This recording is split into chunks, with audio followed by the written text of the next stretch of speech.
TV கேக்கு.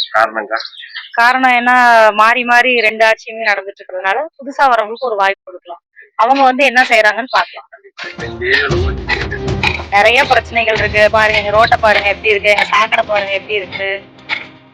ரொம்ப நாள் ஆச்சு இந்த சைடு ரோடெல்லாம் சரி பண்ணி, ரொம்ப நாள் ஆச்சு. நாங்களும் நிறைய தடவை கம்ப்ளைண்ட் பண்ணியிருக்கோம். ஆனா எதுவுமே சரி பண்ற மாதிரி இல்லை. ஒரு முறை வாய்ப்பு மாற்றி வரவங்களாவது எங்களுக்கு ஏதாவது நல்லது செய்யறாங்க. 100% ஒரு நியாயமான ஒரு ஆட்சிய நாம கொடுப்போம்ங்க. 100% நீங்க இந்த விஜய நம்பலாமுங்க. நீங்க நம்புறீங்கன்னு எனக்கு தெரியும். அதனாலதான் என்னுடைய சொந்த பந்தங்களாகிய உங்ககிட்ட எனக்கு அந்த உரிமை இருக்கு. எனக்கு ஒரு வாய்ப்பு கொடுங்க, எனக்கு ஒரு சான்ஸ் கொடுங்கன்னு உங்ககிட்ட கேட்காம வேற யாருக்கிட்ட நான் கேட்பேன். அதனால